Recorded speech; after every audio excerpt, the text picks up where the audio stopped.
어머니, 나가세요. 할머니 냄새나서 애들이 잠을 못 자요. 새벽 2시 폭우가 쏟아지는 밤이었습니다. 큰 며느리가 제 팔을 잡아 현관 밖으로 밀쳐냈어요. 문이 쾅 닫혔어요. 30년을 바쳐 키운 아들은 안방에 숨어 나오지 않았습니다. 저는 품속에 폴더폰을 꺼냈습니다. 빨간 녹음 버튼이 깜빡이고 있었어요. 그날 밤 저는 막내 며느리의 반지하 분식집으로 향했습니다. 망해가는 그 작은 가게가 제 복수의 시작점이 될 줄은 아무도 몰랐어요. 사연 시작 전 구독과 좋아요를 눌러주시면 그곳에 축복이 가득하시기를 바라겠습니다. 제 이름은 장숙자, 올해 72살입니다. 평생을 식당 주방에서 보냈어요. 새벽 4시에 일어나 육수를 끓이고 밤 11시에 마지막 손님을 보내는 게 제 일상이었죠. 남편과 함께 30년 동안 운영했던 그 작은 식당이 입소문을 타면서 건물을 살 만큼 돈을 벌었습니다. 강남 한복판에 상가 건물을 하나 샀어요. 제 손으로 번 돈이었습니다. 손톱 밑에 양념이 배고 화상 자국이 팔뚝에 남을 만큼 일했어요. 그 고생을 누가 알아주겠습니까? 그런데 2달 전 남편이 갑자기 세상을 떠났습니다. 심장마비였어요. 아침에 일어나 보니 옆에서 차갑게 식어 있더라고요. 장례를 치르는 내내 저는 눈물 한 방울 제대로 흘리지 못했습니다. 슬픔보다 먼저 떠오른 생각이 있었거든요. 이제 내 곁에 남은 사람이 누구인가? 진짜 나를 걱정하는 사람이 누구인가? 그걸 확인하고 싶었습니다. 남편의 49제가 끝난 날이었습니다. 저는 강남의 고급 한정식집 송화에 가족들을 소집했어요. 인당 20만 원짜리 코스 요리가 나오는 곳이었죠. 2 아들과 2 며느리 그리고 손주들까지. 오늘이 제 마지막 시험대가 될 터였습니다. 약속 시간보다 15분 일찍 도착한 저는 방 안상석에 앉아 기다렸습니다. 검은 상복 대신 수수한 회색 한복을 입었어요. 눈두덩이 붓기는 빠졌지만 일부러 화장을 연하게 해서 초췌한 기색을 남겨두었죠. 품속에는 며칠 밤을 새워 준비한 서류 봉투가 들어 있었습니다. 손끝이 미세하게 떨렸지만 마음만은 단단했어요. 큰 며느리 미란이 먼저 도착했습니다. 문이 열리자마자 매장 전체에 향수 냄새가 번졌어요. 어깨에는 이탈리아 명품 가죽 가방이 걸려 있었고 손에는 최신형 스마트폰이 들려 있었습니다. 손톱에는 보석이 박힌 네일아트가 반짝거렸어요. 미라는 인사도 하기 전에 통화부터 이어갔습니다. 네, 사장님. 강남역 근처 그 건물이요. 1층 리모델링하면 카페 넣기 딱 좋겠더라고요. 2층은 네일샵으로 빼면 월세가 꽤 나올 거예요. 다음 주에 다시 연락드릴게요. 저는 그 탐욕스러운 눈빛을 놓치지 않았습니다. 아직 남편 체온도 식지 않았는데 벌써 제 상가 건물을 자기 것인 양 굴리고 있었어요. 건축업자와 통화하는 척하면서 저를 슬쩍 쳐다보는 눈빛이 뻔했습니다. 속이 뒤집어졌지만 표정 하나 바꾸지 않았어요. 오늘은 참아야 했습니다. 갈 때까지 가봐야 했으니까요. 잠시 후 막내 며느리 서윤이 들어왔습니다. 그녀는 낡은 운동화를 신고 있었고 손에 들린 가방은 시장에서 10,000원에 산 듯한 청가방이었어요. 미란이 입은 원피스 가격의 100분의 1도 안 될 거였습니다. 서윤은 방 안에 들어서자마자 구석 자리로 가서 앉았어요. 그러고는 먼저 제 앞에 수저를 가지런히 놓고 물컵에 물을 따랐습니다. 저는 그 손을 물끄러미 바라보았습니다. 손등이 갈라지고 트여 있었어요. 손톱 밑에는 양념 자국이 배어 있었고 관절마다 굳은 살이 박여 있었습니다. 겨울 찬물에 설거지를 많이 한 손이었어요. 새벽부터 밤까지 주방에서 일하는 손이었습니다. 젊은 시절 제 손과 똑같았어요. 마음 한구석이 찡하게 아려왔습니다. 큰아들과 막내아들도 속속 도착했습니다. 큰아들은 아내 미란 옆에 앉았고 막내아들은 서윤 곁에 섰어요. 저는 모두가 자리를 잡은 것을 확인하고 종업원에게 코스 요리를 주문했습니다. 음식이 하나씩 나왔습니다. 전복죽, 모듬전, 소갈비찜, 해물탕까지. 제가 평생 손님들에게 대접했던 음식들이었죠. 하지만 오늘은 맛이 느껴지지 않았어요. 미라는 젓가락질을 하면서도 연신 포스기 근처를 힐끗거렸어요. 계산서가 얼마나 나올지 가늠하는 눈치였습니다. 반면 서윤은 제 반찬 그릇이 비면 조용히 채워주었어요. 저는 일부러 천천히 밥을 먹었습니다. 이 대접이 오늘로 끝날 테니까요. 식사가 거의 끝나갈 무렵이었습니다. 저는 미리 준비한 연기를 시작했어요. 물컵을 집으려다 손을 덜덜 떨어 컵을 떨어뜨렸습니다. 물이 테이블보 위로 쏟아졌고 모두의 시선이 제게로 쏠렸어요. 어머니, 괜찮으세요? 서윤이 황급히 냅킨으로 물을 닦아냈습니다. 저는 떨리는 목소리를 일부러 짜내어 입을 열었어요. 사실 너희한테 할 말이 있다. 아버지가 돌아가시기 전에 내가 몰랐던 일이 있었어. 방안이 조용해졌습니다. 미란의 젓가락질이 멈췄고 큰아들이 불안한 눈으로 저를 바라보았어요. 저는 품속에서 서류 봉투를 꺼내 테이블 위에 올려놓았습니다. 아버지가 옛날 친구 빚보증을 섰는데 그게 사채까지 불어났더구나. 건물에 가등기가 걸려 있어. 사채업자들이 내일이라도 들이닥칠 판이다. 저는 서류 봉투에서 가등기 설정 서류와 빚 독촉장을 꺼내 펼쳤습니다. 물론 며칠 밤을 새워 만든 가짜였어요. 법률사무소에서 일하는 옛 단골 손님에게 양식만 받아서 제가 직접 내용을 채워 넣었죠. 법률 용어와 도장이 빼곡히 찍힌 서류는 진짜처럼 보였습니다. 미란의 얼굴이 일그러졌습니다. 우아하게 떡갈비를 썰던 칼질이 딱 멈췄어요. 그녀의 눈동자가 빠르게 움직이며 서류를 훑쳤습니다. 입술이 파르르 떨리더니 급기야 목소리가 터져나왔어요. 건물은요? 아버님 명의 강남 상가 건물 있잖아요. 그거 팔면 되잖아요. 미란이 교양을 내던지고 소리를 질렀습니다. 저는 고개를 저으며 서류를 손가락으로 짚었어요. 이것 봐라. 가등기가 걸려 있으면 사실상 사채업자거나 마찬가지야. 팔아봤자 빚 갚고 나면 남는 게 없어. 나 당장 갈 곳이 없다. 저는 눈물을 쥐어짜며 통곡하는 척했습니다. 어깨를 들썩이고 손으로 얼굴을 감쌌어요. 사실 속으로는 차갑게 식어 있었지만 연기만큼은 완벽해야 했습니다. 손가락 사이로 미란의 표정을 살폈어요. 실망과 분노가 뒤섞인 얼굴이었습니다. 큰아들이 꿀먹은 벙어리처럼 굳어 있었습니다. 아내 미란의 눈치만 살피며 입을 달싹거렸어요. 어머니, 변호사라도 알아봐야. 비겁한 놈. 저는 속으로 혀를 찼습니다.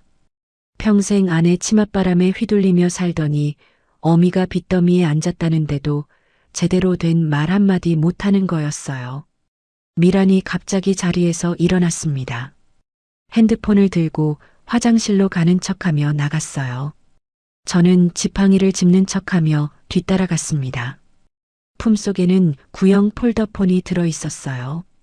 녹음 버튼을 꾹 누르고 조용히 화장실 앞에 섰습니다. 미란의 목소리가 화장실 칸 안에서 새어나왔습니다. 엄마, 나야. 미쳤어. 빚더미래. 건물도 사채업자한테 넘어갔대. 늙은이 치매 온 거 아니야? 당장 요양병원 알아봐야겠어. 아니, 그냥 쫓아내야지. 어떻게 데리고 살아. 저는 화장실 거울 앞에 서서 매무새를 고쳤습니다.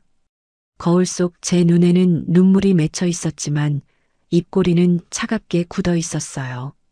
심장이 쿵쾅거렸지만 손은 떨리지 않았습니다. 그래, 갈 때까지 가보자. 다시 방으로 돌아오니 분위기가 싸늘하게 식어 있었습니다. 큰아들은 고개를 숙이고 있었고 막내 아들은 주먹을 불끈 쥐고 있었어요. 오직 서윤만이 자리에서 일어나 제게 다가왔습니다. 그녀가 제 손을 잡았어요. 거친 손이었지만 따뜻했습니다. 어머니, 얼마나 무서우셨어요. 일단 저희 집으로 가세요. 좁지만 제가 모시고 있을게요. 서윤의 눈에서 눈물이 흘러내렸습니다. 저는 그 따뜻한 손길에 마음이 흔들렸어요. 하지만 아직은 아니었습니다. 시험은 끝나지 않았으니까요. 미란이 화장실에서 돌아왔습니다.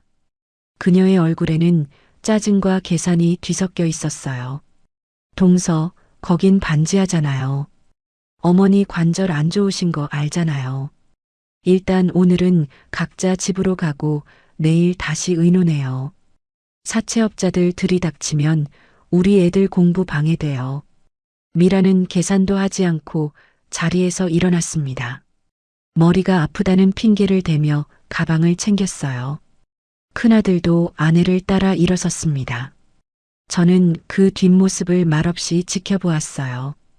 결국 밥값 150만 원은 제가 꼬깃꼬깃한 현금 뭉치를 꺼내 계산했습니다. 빚더미에 앉은 늙은이가 마지막 돈을 털어 자식들 밥을 사는 꼴이었어요. 종업원이 묘한 눈빛으로 저를 쳐다보았습니다. 식당 앞에서 미라는 대리기사를 불렀다며 벤츠를 타고 쌩하니 가버렸습니다. 큰아들도 아내 차에 올라탔어요.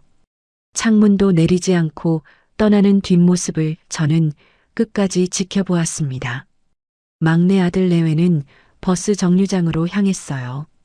서윤이 자꾸 뒤돌아보며 저를 걱정스럽게 쳐다보았습니다. 텅 빈 집에 돌아온 저는 현관문을 닫고 한참을 서 있었습니다.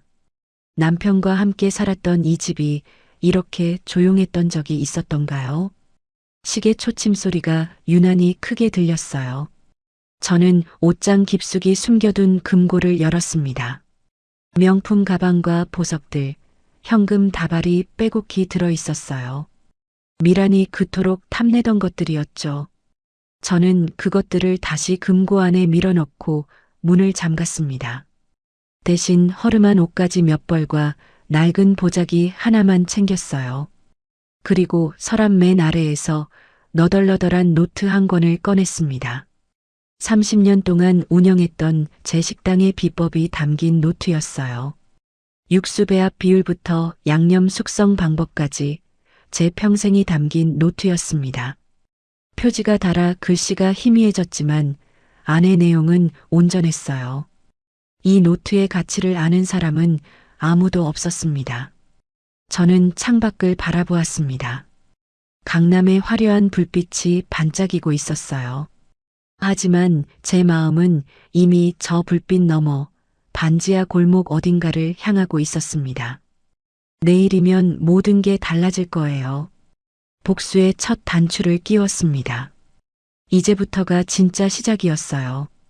다음 날 아침 저는 짐 가방 하나만 들고 택시를 탔습니다. 새벽에 한숨도 못 잤어요. 행선지는 반포에 있는 큰아들네 아파트였습니다. 예고 없는 방문이었죠. 어젯밤 미란이 친정 엄마에게 했던 말이 아직도 귓가에 맴돌았습니다. 늙은이를 쫓아내겠다고 했던 그 독한 말. 과연 정말로 그럴 수 있는지 직접 확인해 봐야 했어요. 아파트 로비에 도착해서 인터폰을 눌렀습니다. 화면에 제 얼굴이 비쳤어요. 어젯밤 잠을 설쳐서인지 눈밑이 푹 꺼져 있었습니다. 초췌하고 늙은 얼굴이었어요. 한참을 기다렸지만 문이 열리지 않았습니다. 1분, 2분, 3분.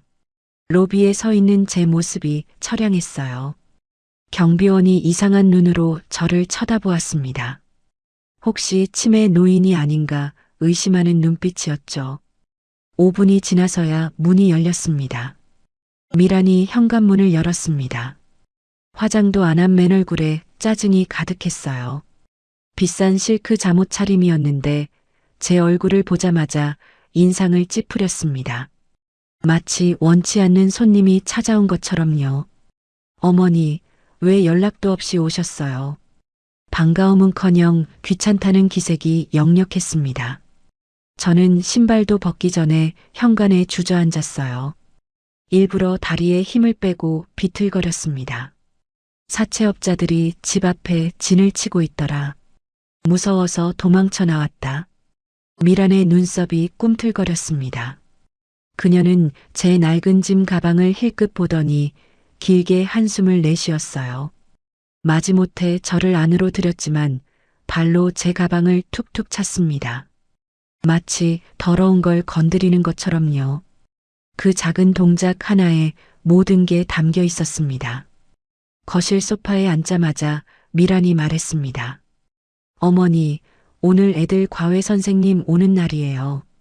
방이 없어서 모실 공간이 없거든요. 저는 대답 대신 소파에 몸을 기댔습니다. 거실을 둘러보았어요. 30평은 넘어 보이는 넓은 공간이었습니다. 벽에는 고급 액자가 걸려 있었고 창가에는 외국에서 들여온 듯한 화분들이 줄지어 있었어요. 방이 없다니 누가 봐도 거짓말이었죠. 하지만 저는 모른 척했습니다.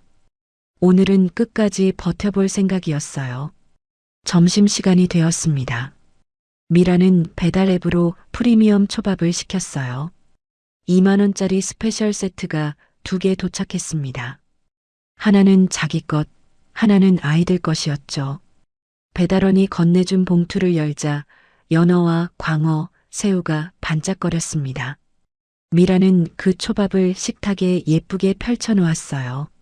저에게는 식은 밥에 물을 말아 김치 쪼가리와 함께 내밀었습니다.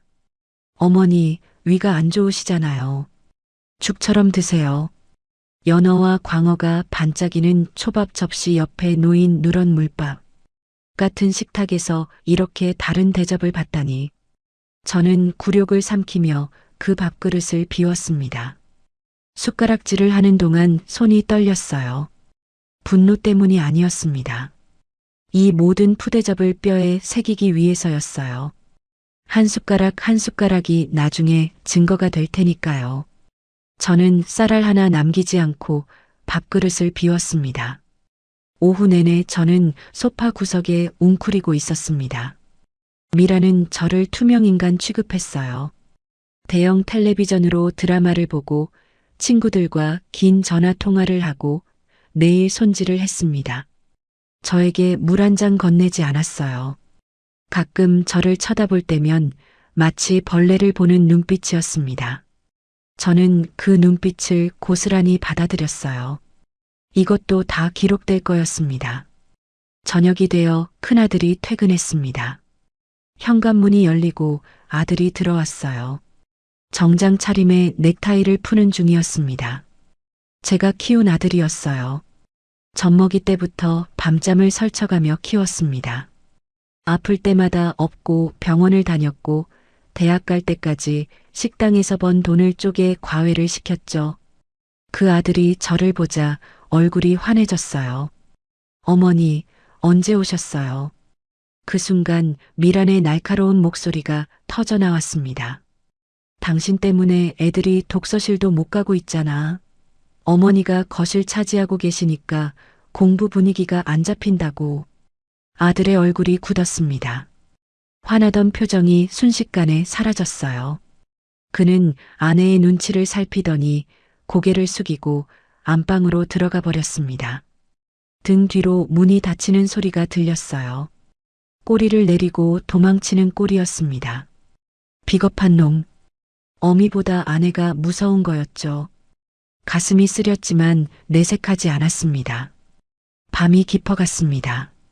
저는 소파에 누워 잠을 청했지만 잠이 오지 않았어요. 천장을 바라보며 이 집에서 보낸 하루를 되새겼습니다. 물밥, 벌레 보는 눈빛, 도망치는 아들. 가슴 한구석이 쓰렸지만 울지 않았어요. 울 자리가 아니었습니다. 자정이 가까워졌을 때 안방 문이 열렸습니다. 미란이 나왔어요. 잠옷 위에 가디건을 걸치고 저를 내려다보았습니다. 그녀의 눈빛은 한겨울 얼음처럼 차가웠어요. 어머니, 찜질방 가시는 게 낫지 않겠어요? 애들이 할머니 냄새 난다고 잠을 못 자요. 할머니 냄새. 그 말이 비수처럼 꽂혔습니다. 평생 땀 흘려 일하며 살아온 늙은이한테 냄새가 난다니. 저는 몸을 일으켜 세웠어요. 비가 이렇게 오는데 갈 데가 없다. 창밖에서 빗소리가 들려왔습니다. 언제부터 내리기 시작했는지 비가 세차게 쏟아지고 있었어요. 미라는 아랑곳하지 않고 제 짐 가방을 번쩍 들어 현관 밖 복도에 내려놓았습니다. 내일 요양병원 수속 밟아드릴게요. 오늘은 나가 계세요. 빚쟁이들 여기 쫓아오면 책임지실 거예요? 현관문이 닫혔습니다. 도어록 잠기는 소리가 철컥 울렸어요. 복도의 센서등마저 꺼지고 칠흑 같은 어둠이 밀려왔습니다. 저는 그 어둠 속에서 한참을 서 있었어요. 눈물이 날 줄 알았는데 이상하게 눈이 말랐습니다. 슬픔 대신 오기가 차올랐어요. 주머니 속 폴더폰을 꺼내 확인했습니다. 녹음이 잘 되어 있었어요. 이 빗소리와 미란의 폭언이 모두 담겨 있을 거였습니다. 저는 짐 가방을 들고 엘리베이터를 탔어요. 새벽 2시 아파트 단지를 나서자 하늘이 뚫린 듯 비가 쏟아졌습니다. 우산이 없었어요. 순식간에 온몸이 젖었습니다. 찬 빗물이 등을 타고 흘러내렸어요. 회색 한복이 몸에 달라붙었습니다. 처량했지만 발걸음을 멈추지 않았어요. 택시를 잡으려 손을 들었습니다. 첫 번째 택시가 속도를 늦추다가 제 행색을 보고 그냥 지나쳤어요. 비에 젖어 볼품없는 늙은이를 누가 태우고 싶겠습니까? 두 번째도 마찬가지였습니다. 기사가 창문 너머로 저를 힐끗 보더니 엑셀을 밟았어요. 비에 젖은 늙은이를 태우고 싶은 기사는 없었죠. 빗속에서 10여 분을 기다렸습니다. 다리가 후들거렸어요. 세 번째 택시가 겨우 멈춰섰습니다. 관악구 신림동으로 가주세요. 기사가 백미러로 저를 쳐다보았습니다. 젖은 머리카락이 얼굴에 달라붙어 있었을 거예요. 기사는 한숨을 쉬며 차를 출발시켰습니다. 막내 며느리네 동네에 도착했을 때도 비는 여전히 쏟아지고 있었습니다. 골목이 좁아 택시가 들어가지 못했어요. 저는 차에서 내려 가파른 언덕길을 올랐습니다. 낡은 운동화가 빗물에 젖어 발이 시렸어요. 무릎이 욱신거렸지만 멈추지 않았습니다. 반지하 창문에 불이 켜져 있었습니다.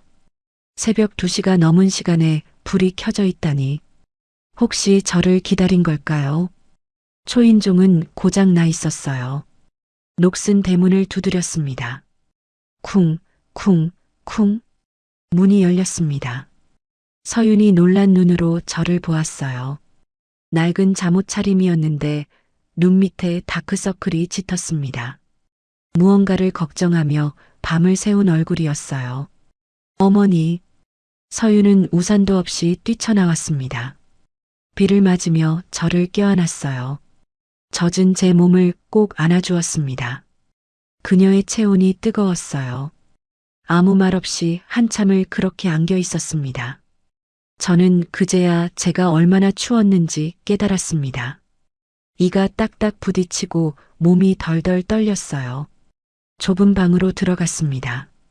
7, 8평 남짓한 공간이었어요.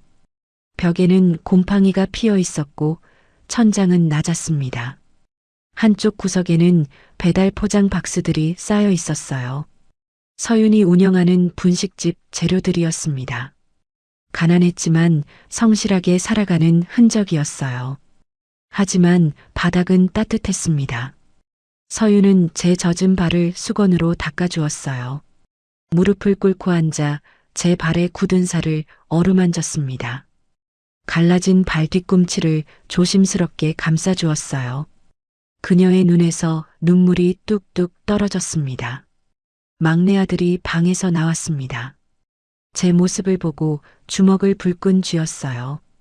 형님네가 쫓아낸 거예요? 이 비에 어머니를 내보내다니. 아들이 벽을 주먹으로 쳤습니다. 저는 손을 내저었어요. 아니다. 내가 나온 거다.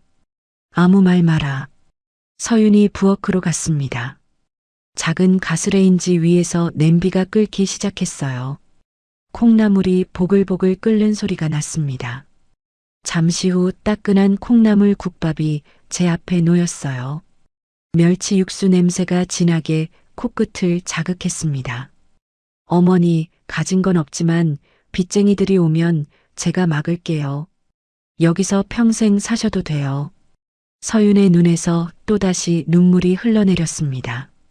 저는 뜨거운 국밥을 한 숟가락 떠먹었어요.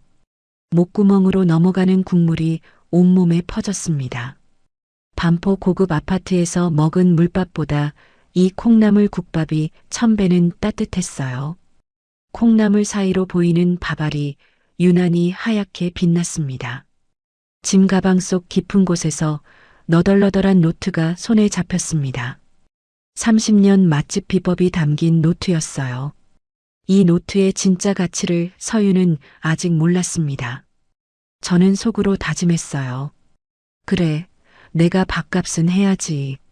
서윤에게 진짜 보물을 물려줄 거였습니다. 이제부터가 진짜 시작이었어요. 막내네 집에서 며칠이 지났습니다. 반지하 방은 좁고 습했지만 따뜻한 밥과 따뜻한 마음이 있었어요. 저는 슬슬 본격적인 작전에 돌입하기로 했습니다. 우선 치매 초기 연기부터 시작했어요. 가끔 멍하니 허공을 바라보거나 같은 말을 2번 반복하거나 물건을 어디 뒀는지 잊어버린 척했습니다. 미란에게 혹시라도 소문이 들어갈 경우를 대비한 위장 전술이었죠. 서윤은 반지하 가게에서 배달 전문 분식집을 운영하고 있었습니다. 가게 이름은 서윤네 분식이었어요. 10평 남짓한 좁은 공간에 조리대와 포장대가 빼곡했습니다. 떡볶이, 김밥, 순대, 튀김 같은 간단한 메뉴들을 만들어 배달 앱으로만 팔고 있었어요. 홀 손님을 받을 공간이 없었거든요. 저는 서윤의 스마트폰을 빌려 배달 앱 리뷰를 확인해 보았습니다. 평점이 별 3개 반이었어요. 100개가 넘는 리뷰 중에 부정적인 글이 절반이었습니다. 내용이 가관이었어요. 떡볶이가 불어서 왔어요. 면이 뭉쳐서 젓가락질이 안 돼요. 다신 안 시켜요. 김밥이 너무 짜요. 밥도 퍽퍽하고 단무지는 시큼해요. 양이 적어요. 가격 대비 별로. 서비스도 없고요. 저는 리뷰를 소리내어 읽어주었습니다. 한 글자 한 글자 또박또박 읽었어요. 서윤의 얼굴이 빨갛게 달아올랐습니다. 고개를 푹 숙이고 아무 말도 하지 못했어요. 손가락으로 앞치마 끝을 꼬았습니다. 부끄러움과 자책이 뒤섞인 표정이었어요. 다음 날 아침 6시 저는 주방에 들어갔습니다. 서윤이 떡볶이 육수를 끓이고 있었어요. 새벽부터 일어나 준비하는 중이었습니다. 저는 국자로 육수를 한 모금 떠서 맛을 보았어요. 혀끝에 닿는 순간 인상이 찌푸려졌습니다. 설탕만 잔뜩 넣은 맹탕이었어요. 고추장 맛만 나고 깊은 맛이 전혀 없었습니다. 30년 동안 육수를 끓여온 제 혀가 단번에 알아챘어요. 저는 그 육수를 통째로 싱크대에 부어버렸습니다. 붉은 국물이 배수구로 쏟아져 내려갔어요. 서윤이 놀라서 소리쳤습니다. 어머니, 왜 그러세요? 30분 동안 끓인 건데. 이걸 돈 받고 파냐? 돼지 꿀꿀이 죽이지. 내가 치매라도 맛은 안다. 서윤의 눈에 눈물이 그렁그렁 맺혔습니다. 입술을 깨물며 변명했어요. 목소리가 떨렸습니다. 재료비가 없어서 싼 거 썼어요. 좋은 재료 쓰면 남는 게 없거든요. 배달 수수료에 포장비에 인건비까지 빼면 진짜 남는 게 없어요. 저는 한숨을 쉬었습니다. 가난의 악순환이었어요. 싼 재료를 쓰니까 맛이 없고 맛이 없으니까 손님이 안 오고 손님이 안 오니까 더 싼 재료를 쓰게 되는 거였습니다. 저는 속옷 깊숙한 곳에 숨겨두었던 현금 뭉치를 꺼냈어요. 꼬깃꼬깃한 10,000원짜리 50장이었습니다. 서윤의 눈이 휘둥그레졌어요. 어머니, 빚더미라면서요. 이 돈은 어디서 난 거예요? 저는 눈을 내리깔며 대답했습니다. 미리 준비해둔 거짓말이었어요. 이거 내수에 맞추려고 평생 숨겨둔 돈이다. 남편 몰래 조금씩 모은 거야. 죽은 사람 옷보다 산 사람 입이 먼저지. 서윤이 펑펑 울기 시작했습니다. 무릎을 꿇고 제 손을 잡았어요. 눈물이 제 손등 위로 뚝뚝 떨어졌습니다. 어머니, 이 돈은 못 받아요. 수에 맞추셔야죠. 울지 마라. 내가 언제 죽을지 누가 알아. 이 돈으로 제대로 된 재료 사와. 내가 가르쳐 줄 테니까. 그날부터 저의 스파르타 교육이 시작되었습니다. 30년 동안 운영했던 맛집의 비법을 하나씩 전수하기로 했어요. 하지만 너덜너덜한 레시피 노트는 아직 꺼내지 않았습니다. 아직은 때가 아니었어요. 말로만 지시했습니다. 무는 가을 무를 써야 단맛이 난다. 여름 무는 맵기만 하고 싱거워. 배추도 마찬가지야. 팥뿌리는 버리지 말고 불에 구워서 육수에 넣어라. 단맛이 확 올라온다. 양파도 반으로 쪼개서 같이 넣고 고춧가루는 국산 태양초로 써라. 중국산은 색깔만 빨갛지 향이 없어. 매운맛도 얄팍하고. 서유는 처음에는 반신반의했습니다. 치매 초기인 시어머니가 정신이 오락가락하는 줄 알았으니까요. 하지만 시키는 대로 해보니 결과가 달랐어요. 육수가 깊어지고 떡볶이에 윤기가 흘렀습니다. 같은 재료인데 맛이 완전히 달라졌어요. 저는 옆에서 팔을 다듬는 척하며 서윤의 손놀림을 감시했습니다. 칼질이 서툴렀어요. 김밥 재료 써는 것도 들쭉날쭉했습니다. 당근은 너무 두껍고 단무지는 너무 얇았어요. 칼을 그렇게 쥐면 손가락 다친다. 손가락을 구부려서 관절로 칼등을 받쳐라. 칼날이 관절을 넘지 못하게. 저는 직접 시범을 보여주었습니다. 수십 년 동안 수천 번 반복했던 동작이었어요. 손이 기억하고 있었습니다. 도마 위에서 칼이 리듬감 있게 움직였어요. 통통통통. 당근이 균일한 두께로 썰려나갔습니다. 서윤이 눈을 동그랗게 뜨고 저를 바라보았어요. 배달 리뷰 이벤트용으로 서비스 튀김을 내보내기로 했습니다. 주문 금액 15,000원 이상이면 튀김새 조각을 서비스로 넣어주는 거였어요. 저는 직접 튀김을 튀겼습니다. 기름 온도를 손바닥으로 감지했어요. 기름 위로 손을 가져가면 열기가 피부에 닿거든요. 170도쯤 되면 튀기기 딱 좋습니다. 어머니, 손 안 뜨거우세요? 서윤이 놀라서 물었습니다. 저는 웃으며 대답했어요. 30년 하다 보면 손이 온도계가 된다. 너도 10년만 하면 알게 돼.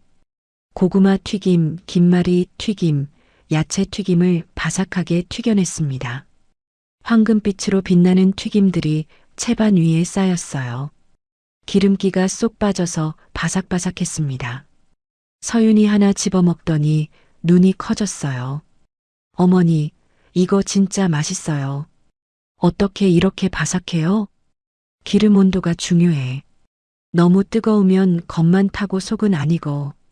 너무 낮으면 기름을 먹어서 눅눅해지고. 그리고 튀김옷에 얼음물을 넣어야 해. 차가운 반죽이 뜨거운 기름을 만나면 바삭해지거든. 일주일이 지났습니다. 배달앱 리뷰에 새로운 글들이 올라오기 시작했어요. 사장님 바뀌었나요?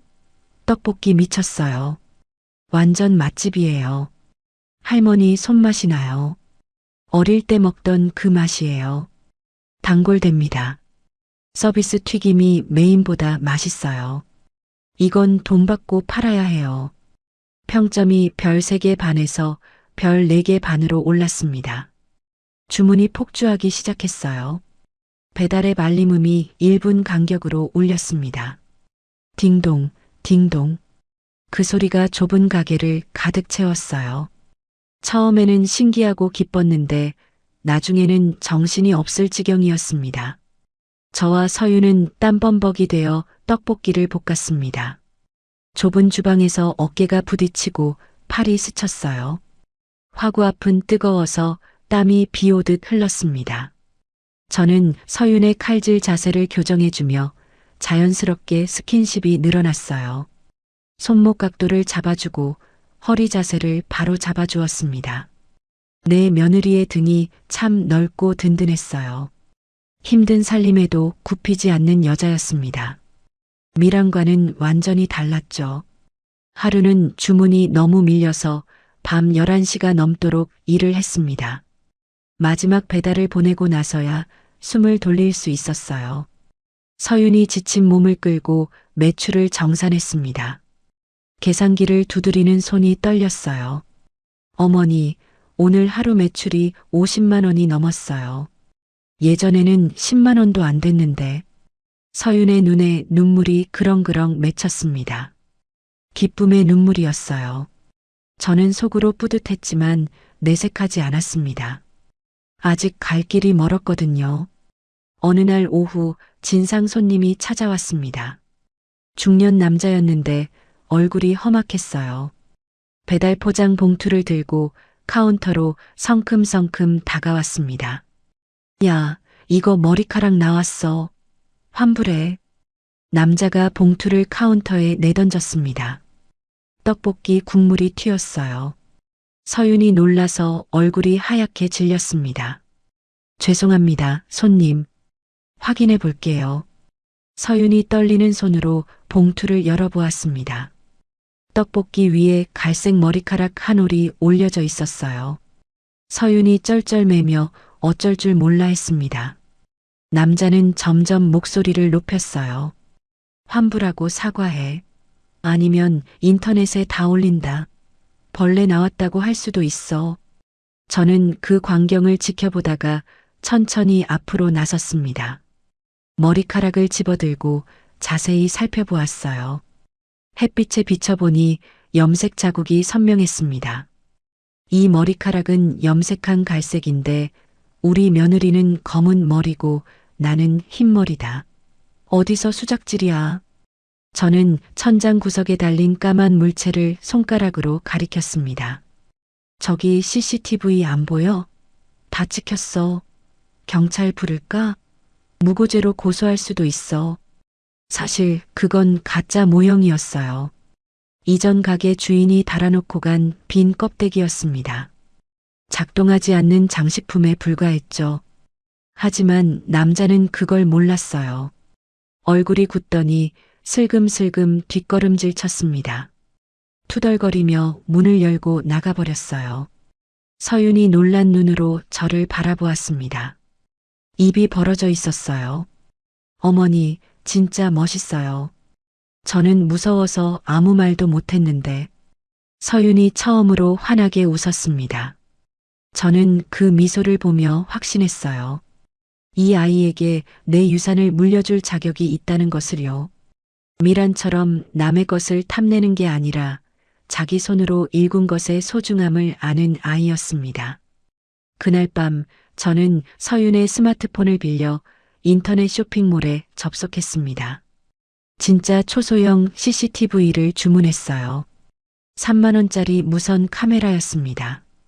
왠지 불길한 예감이 들었거든요. 미란이 가만히 있을 리 없었어요. 분명히 무슨 짓을 꾸밀 거였습니다.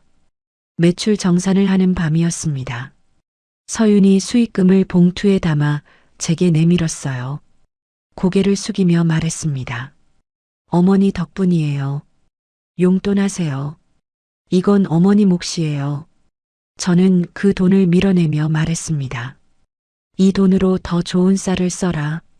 손님 입은 귀신이야. 싼 쌀 쓰면 바로 티난다. 밥맛이 떨어지면 김밥 맛도 떨어지거든. 서윤이 고개를 끄덕였습니다.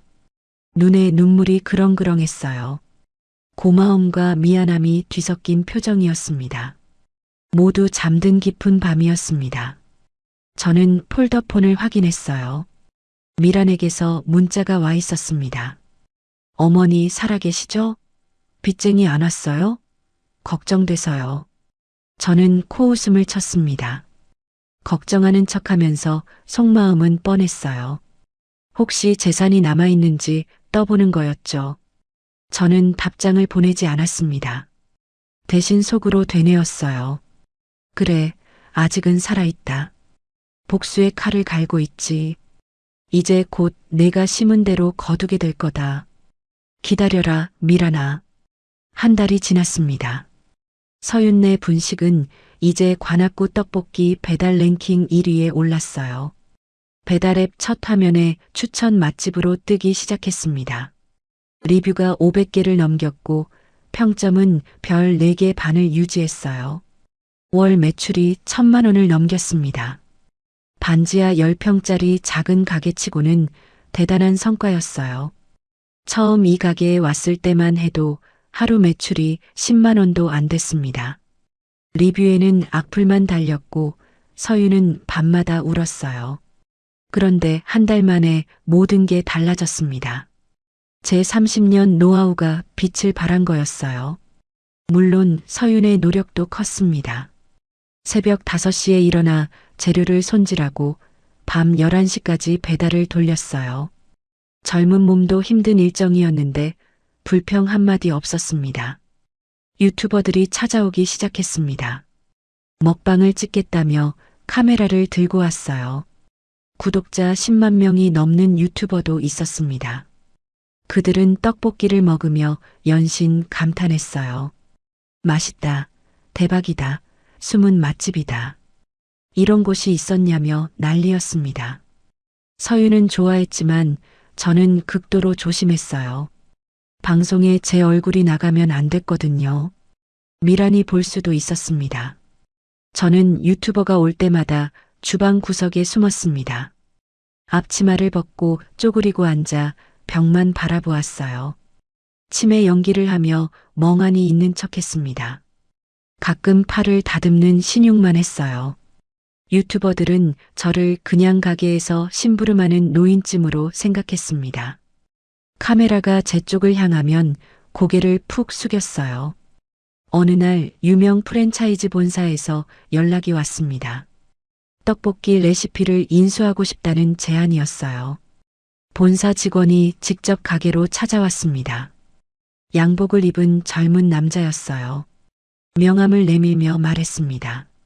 사장님, 저희가 이 레시피를 전국적으로 퍼뜨리고 싶습니다. 계약금으로 1억 원을 드릴 수 있어요. 서윤의 눈이 휘둥그레졌습니다. 1억이라는 숫자에 숨이 멎는 것 같았을 거예요. 저도 솔직히 놀랐습니다. 하지만 표정을 바꾸지 않았어요. 서윤이 저를 바라보았습니다. 어떻게 할까요? 라는 눈빛이었어요. 저는 천천히 고개를 저었습니다. 아직 때가 아니다. 헐값에 넘길 수 없어. 이 레시피는 그것보다 훨씬 가치가 있어. 조급해하지 마라. 서유는 아쉬운 표정이었지만 제 말을 따랐습니다. 본사 직원에게 정중하게 거절했어요. 직원은 아쉬워하며 나중에 다시 연락하겠다고 했습니다. 문을 나서는 직원의 뒷모습을 보며 저는 생각했어요. 아직은 아니야. 더 큰 판을 벌여야 해. 며칠 전 주문한 초소형 CCTV가 배송되었습니다. 작은 박스 안에 동전만 한 카메라가 들어 있었어요. 검은색이라 눈에 잘 띄지 않았습니다. 무선이라 설치가 간편했어요. 충전만 해두면 며칠은 거뜬히 작동했습니다. 저는 서윤이 배달 나간 틈을 타서 가게 곳곳에 카메라를 설치했어요. 주방 구석 선반 위, 포장대 위쪽 벽, 현금 서랍이 보이는 천장 구석. 사각지대가 없도록 3군데에 숨겨두었습니다. 검은 카메라가 검은 벽에 붙어 있으니 웬만해선 알아채기 어려웠어요. 스마트폰 앱으로 영상을 실시간으로 볼 수 있었습니다. 서윤에게 앱 사용법을 배워서 제 폴더폰 대신 서윤의 예전 스마트폰을 물려받았어요. 화면이 작아서 눈이 침침했지만 영상은 선명하게 보였습니다. 밤에 불을 꺼도 적외선으로 촬영이 되었어요. 불길한 예감은 틀리지 않았습니다. 그날은 평범한 오후였어요. 점심 배달이 끝나고 잠깐 한숨 돌리는 시간이었습니다. 저는 주방에서 저녁에 쓸 채소를 손질하고 있었어요. 물을 깍둑 썰기하고 파를 송송 썰었습니다. 그때 가게 앞에 낯익은 차가 섰어요. 검은색 벤츠였습니다. 선팅이 짙어서 안이 보이지 않았지만 번호판을 보는 순간 심장이 철렁 내려앉았습니다. 미란이었습니다. 저는 재빨리 앞치마를 벗었습니다. 칼을 내려놓고 주방 구석으로 갔어요. 쪼그리고 앉아 멍한 눈으로 벽을 바라보며 치매 연기 모드에 돌입했습니다. 입을 살짝 벌리고 침까지 살짝 흘렸어요. 손을 무릎 위에 올려놓고 가만히 있었습니다. 완벽한 연기였어요. 가게 문이 열렸습니다. 미란이 선글라스를 끼고 들어왔어요. 명품 가방을 어깨에 메고 주위를 두리번거렸습니다. 향수 냄새가 진동했어요. 마치 자기 가게를 둘러보는 것처럼 거만한 태도였습니다. 어머, 동서. 오랜만이네. 미란의 목소리가 달콤했습니다. 독이 든 꿀 같았어요. 서윤이 놀라서 얼굴이 굳었습니다. 당황한 기색이 역력했어요. 형님, 어쩐 일이세요? 연락도 없이. 가게가 잘 된다는 소문 듣고 왔지. 동네에서 난리더라. 관악구 1위 맛집이라면서 유튜브에도 나왔다며? 미란의 눈이 가게 안을 훑었습니다. 포스기를 힐끗 보더니 배달 주문서가 쌓인 것을 확인했어요.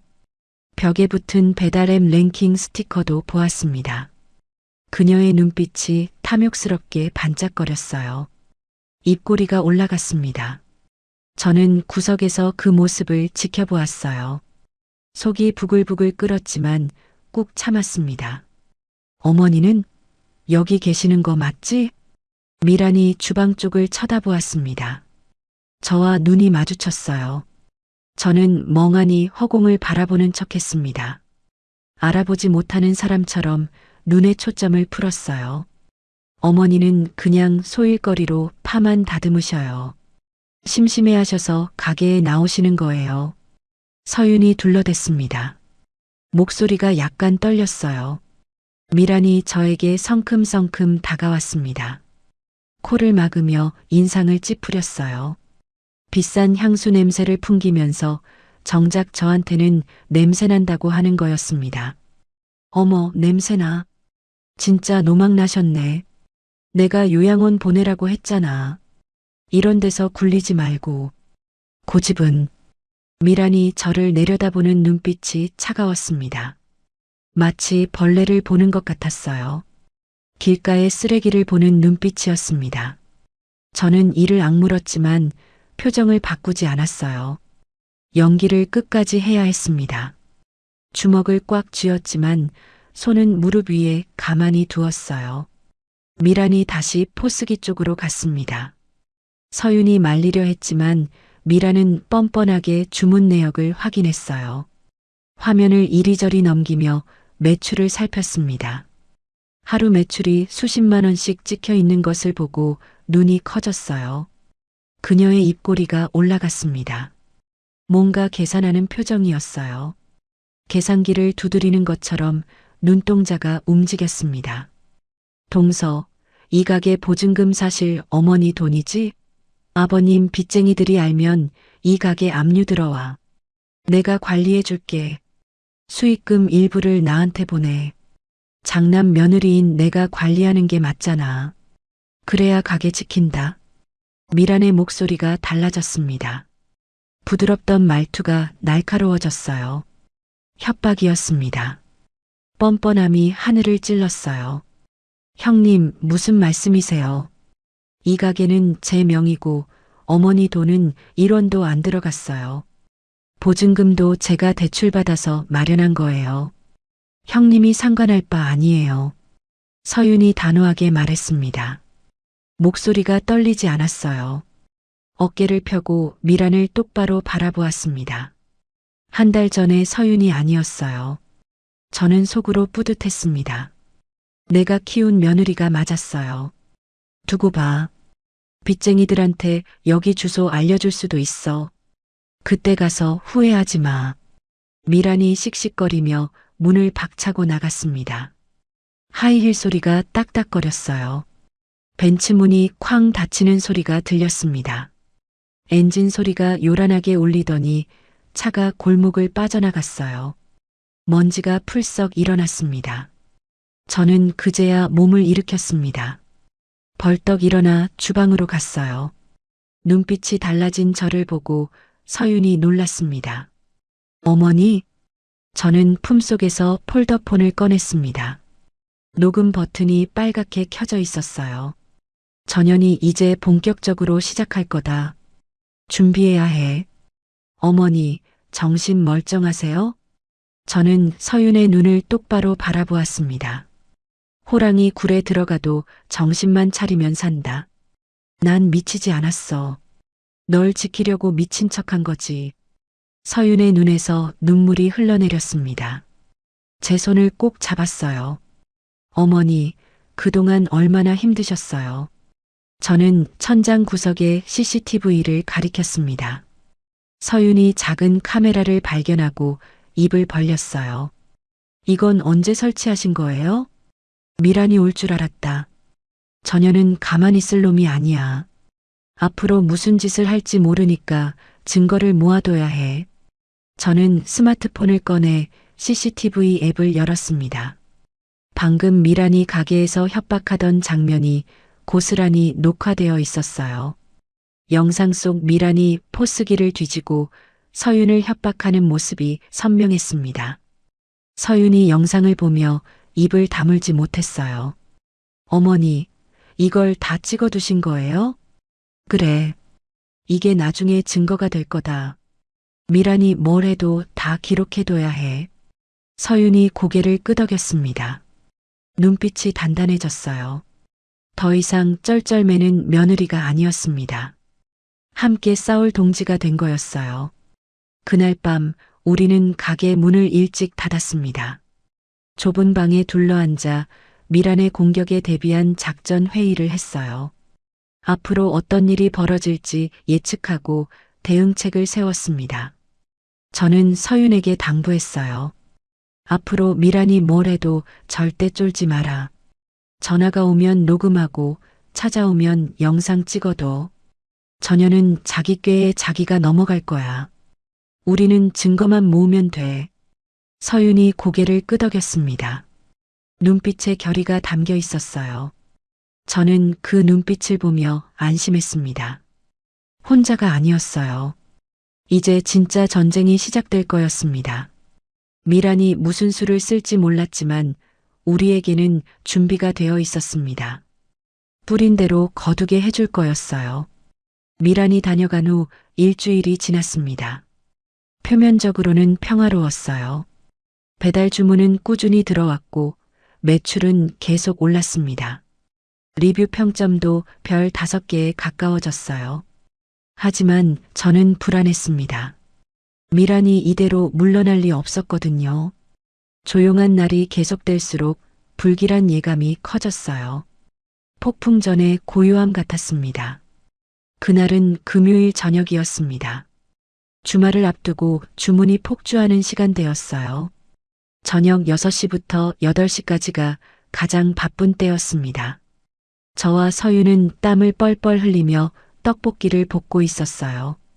화구 4개가 전부 불이 켜져 있었습니다. 배달의 알림음이 쉴 새 없이 울렸어요. 딩동, 딩동, 딩동. 정신없이 일하고 있는데 가게 문이 벌컥 열렸습니다. 낯선 남자 3명이 들어왔어요.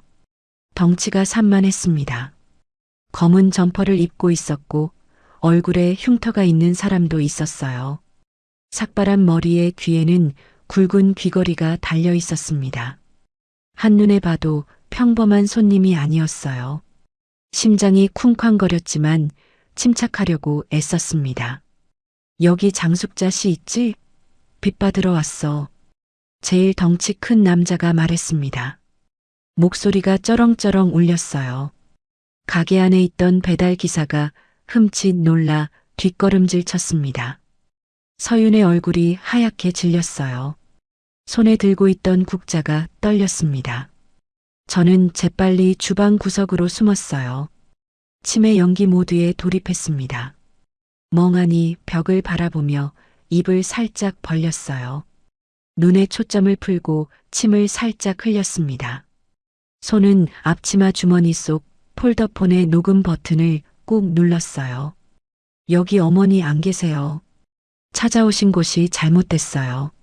서윤이 떨리는 목소리로 말했습니다. 하지만 남자들은 물러서지 않았어요.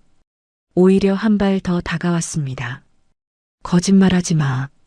우리 의뢰인이 확실히 여기 있다고 했어. 장숙자 씨한테 받을 돈이 3억이야. 3억? 남자가 손가락 3개를 펴보였습니다. 3억이라니. 터무니없는 금액이었어요. 제가 만든 가짜 서류에는 그런 액수가 없었습니다. 미란이 지어낸 거였죠. 가짜 채권자를 고용해서 보낸 게 분명했어요. 의뢰인이라는 말이 모든 걸 설명해 주었습니다. 남자들이 가게 안을 둘러보기 시작했습니다. 마치 자기 집인 것처럼 어슬렁거렸어요. 한 남자가 포장대 위의 음식들을 손으로 쓸어 바닥에 떨어뜨렸습니다. 막 포장한 떡볶이 세트가 바닥에 쏟아졌어요. 붉은 국물이 사방에 튀었습니다. 김밥이 바닥에 나뒹굴었어요. 수십 분 동안 정성껏 만든 음식들이었습니다. 서윤이 비명을 질렀습니다. 그만하세요. 경찰 부를 거예요.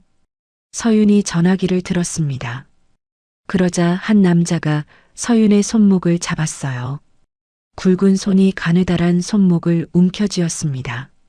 전화기가 바닥에 떨어졌어요. 화면에 금이 갔습니다. 경찰? 우리는 합법적인 채권 추심원이야. 빚 받으러 온 것뿐인데 뭐가 문제야? 남자가 비웃었습니다. 누런 이빨이 드러났어요. 서윤이 손목을 비틀며 빠져나오려 했지만 소용없었습니다. 남자의 소나기에 힘이 들어갔어요. 서윤이 아픈지 얼굴을 찡그렸습니다. 저는 구석에서 그 광경을 지켜보며 이를 악물었습니다. 온몸에 분노가 치밀어 올랐어요. 뛰쳐나가서 저놈들 면상에 주먹을 날리고 싶었습니다.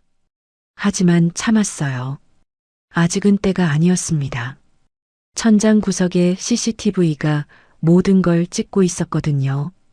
이 영상이 나중에 증거가 될 거였어요. 돈 없으면 가게라도 넘겨. 여기 요즘 잘 된다며? 권리금 받아서 갚아.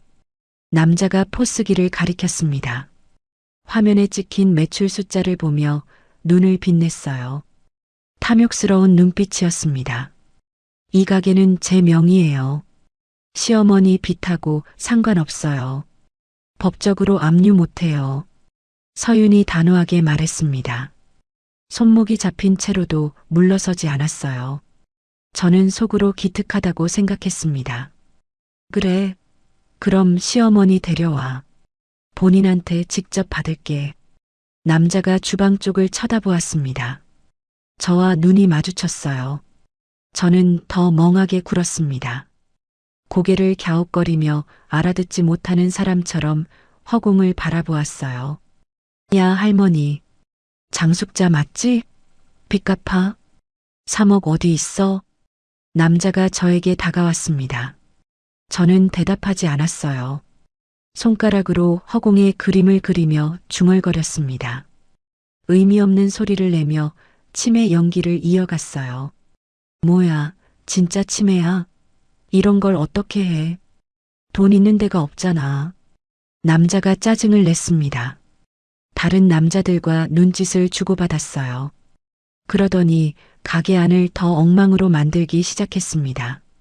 냄비를 엎어 국물을 쏟고 냉장고 문을 열어 식재료를 바닥에 던졌어요. 달걀판이 깨지며 노른자가 터졌습니다. 간판을 발로 차서 글씨가 벗겨졌어요. 서윤이 울면서 막으려 했지만 역부족이었습니다. 남자들은 웃으며 더 난리를 피웠어요. 15분 동안 가게를 쑥대밭으로 만든 후에야 떠났습니다. 문을 나서며 한마디 던졌어요. 다음 주까지 돈 안 갚으면 또 온다. 그때는 가게 문 아예 못 열게 해줄게.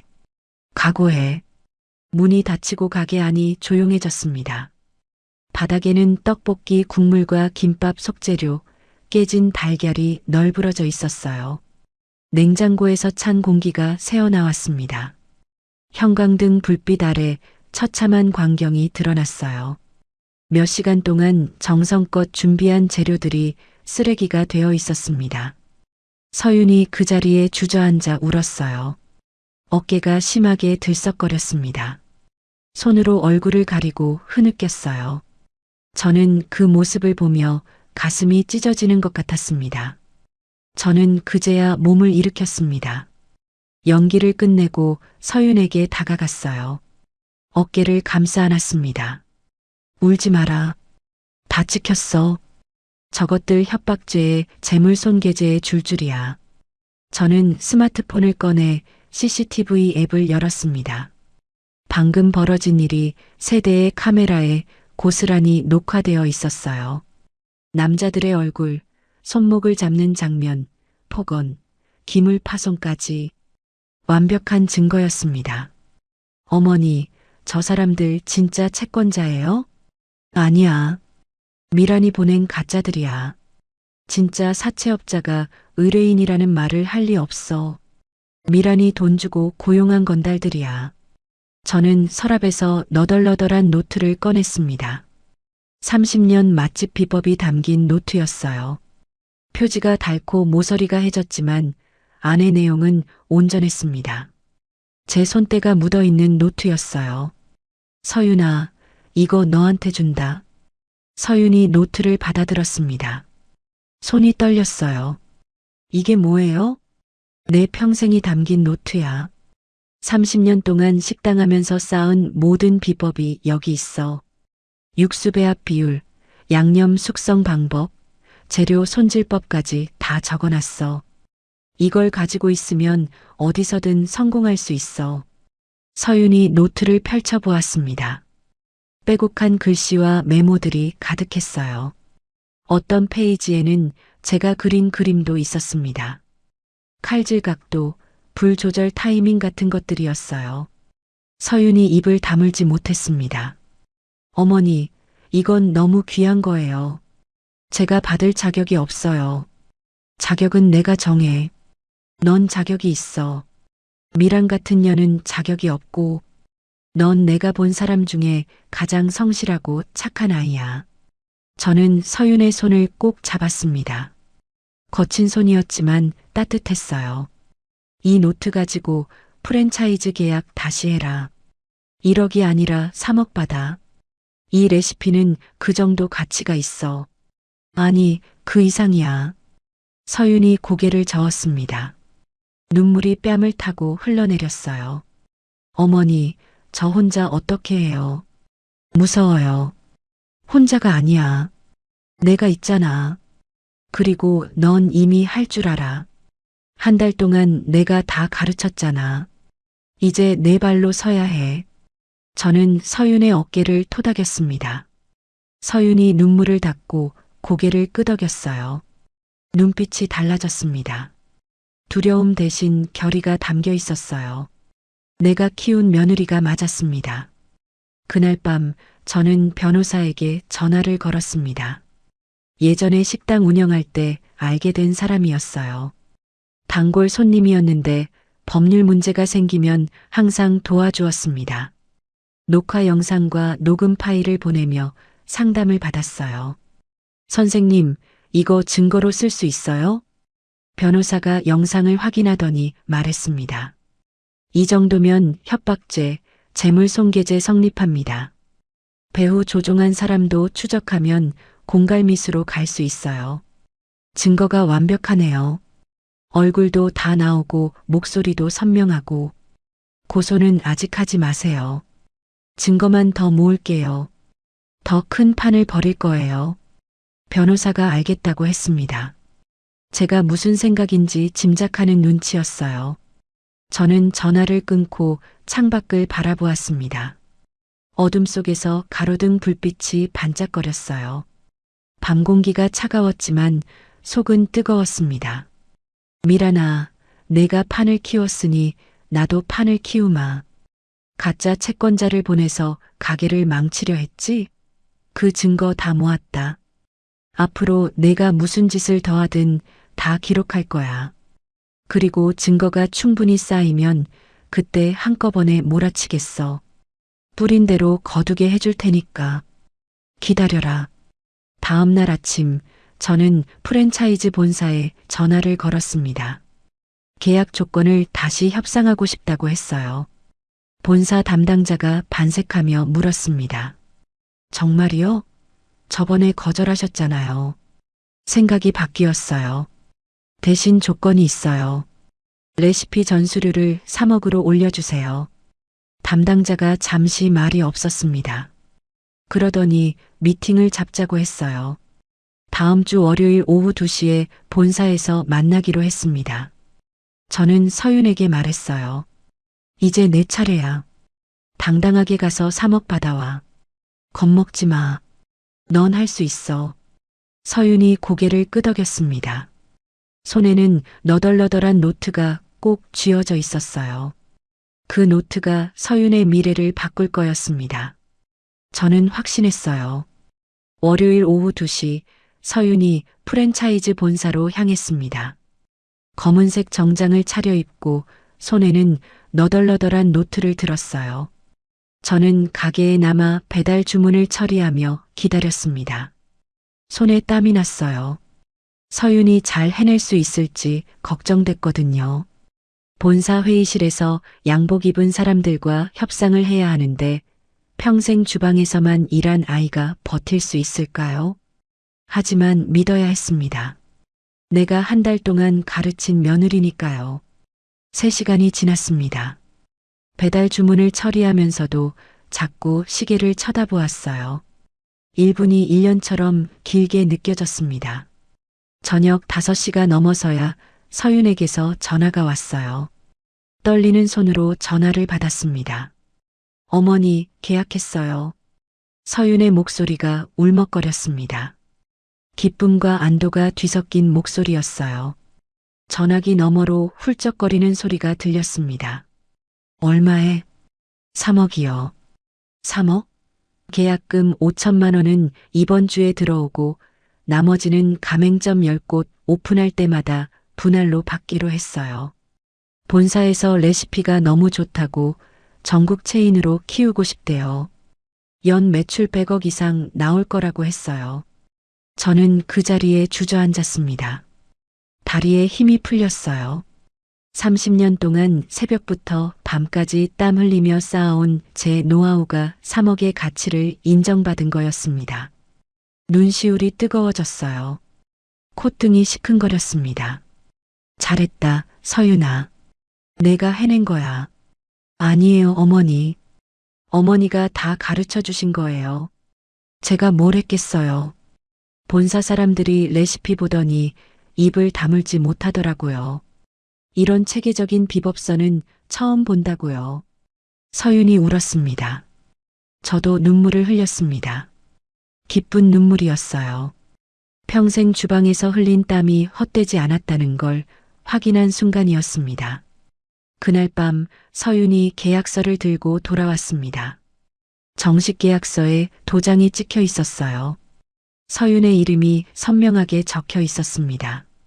레시피 사용권 양도 계약서, 계약금 5천만 원, 로열티 매출의 3%. 저는 그 계약서를 한참 동안 바라보았어요. 제 며느리가 사업가가 된 거였습니다. 우리는 그날 밤 삼겹살을 구워 먹었습니다. 막내 아들도 함께였어요. 좁은 반지하 방에서 고기 굽는 냄새가 퍼졌습니다.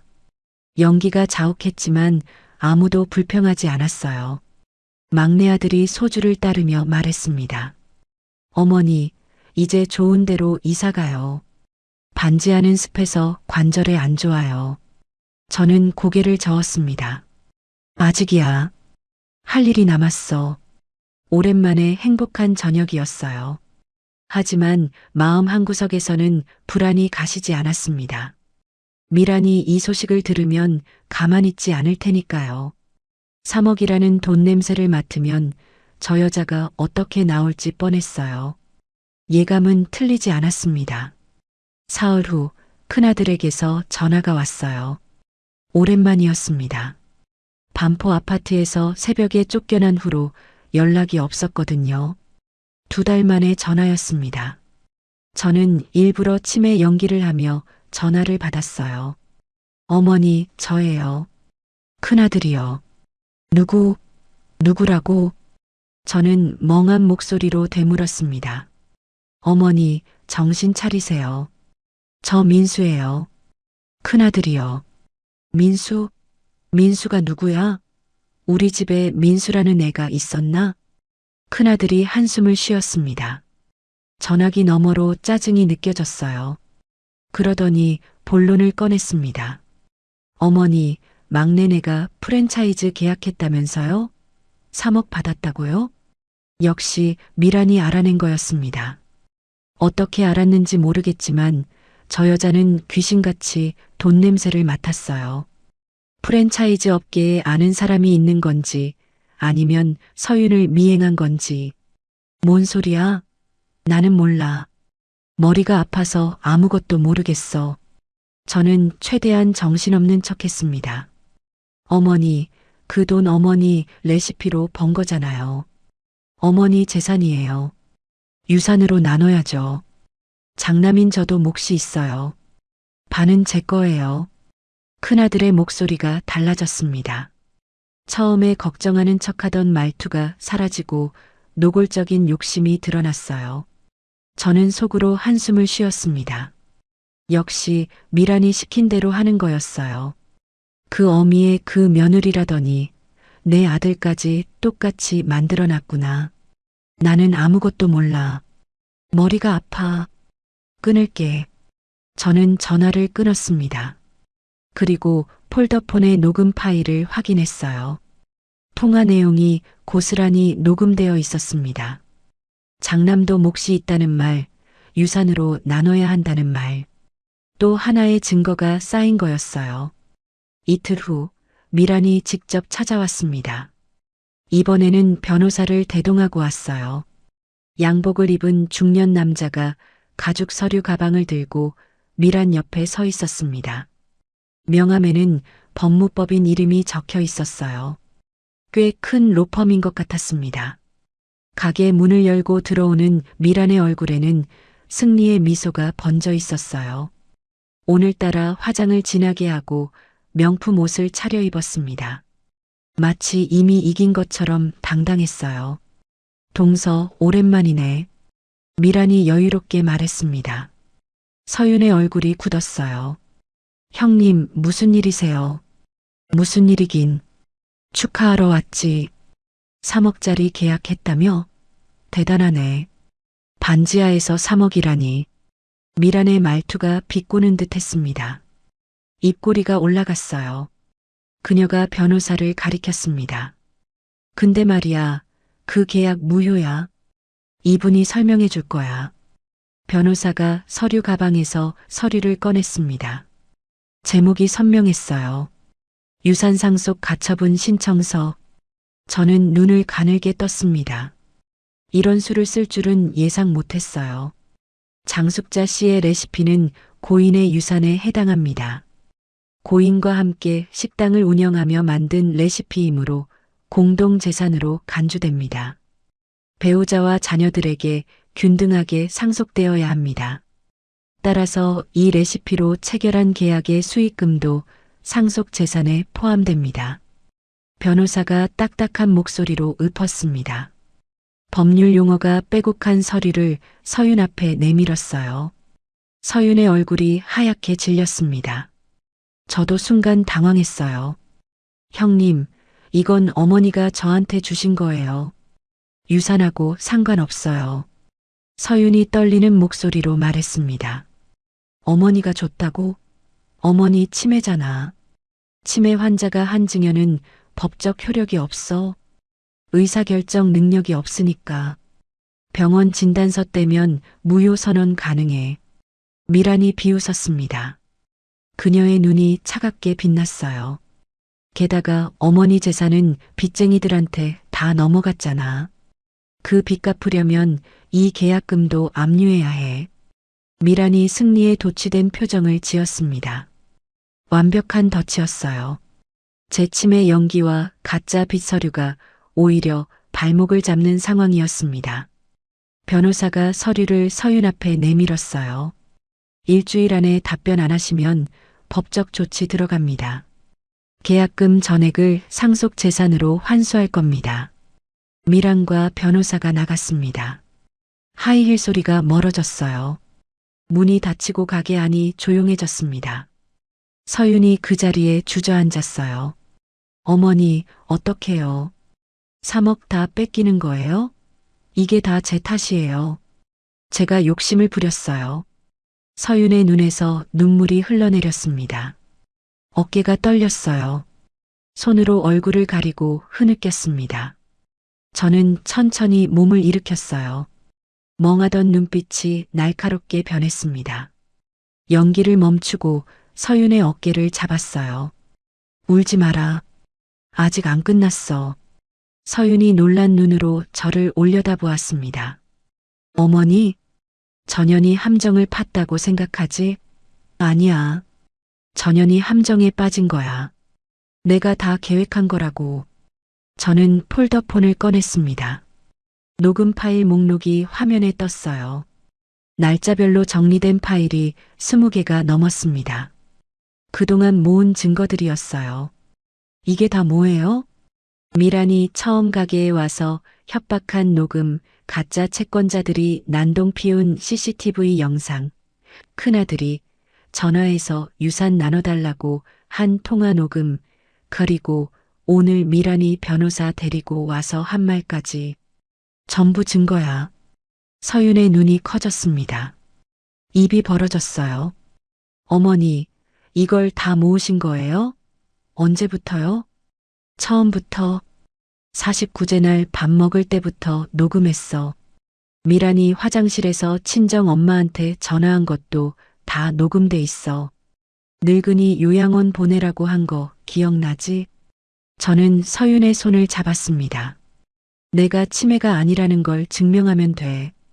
법원에서 정신감정 받으면 멀쩡하다는 결과 나와. 그러면 미란이 주장하는 치매 환자 증여 무효는 성립 안 해. 서윤이 고개를 끄덕였습니다. 눈물을 닦으며 물었어요. 근데 어머니, 가짜 빚은요? 그것도 문제 아니에요? 그것도 다 계획이야. 빚이 가짜라는 걸 증명하면 돼. 내가 만든 서류니까 내가 가짜라고 하면 끝이야. 그리고 미란이 그 가짜 빚을 이용해서 가짜 채권자까지 보냈잖아. 그게 사기죄, 협박죄, 공갈미수야. 줄줄이 범죄야. 저는 스마트폰을 꺼내 CCTV 앱을 열었습니다. 가짜 채권자들이 가게를 망친 영상을 틀었어요. 서윤이 영상을 보며 주먹을 불끈 쥐었습니다. 이 사람들 얼굴 다 나왔네요. 그래. 경찰에 신고하면 금방 잡혀. 그리고 누가 시켰는지 실토할 거야. 미란이 빠져나갈 구멍이 없어. 저는 변호사에게 전화를 걸었습니다. 신호음이 2번 울리고 연결됐어요. 선생님, 저예요. 상황이 급해졌어요. 상대방이 유산상속 가처분 신청을 걸어왔어요. 변호사가 침착하게 물었습니다. 증거는 다 모으셨어요? 네.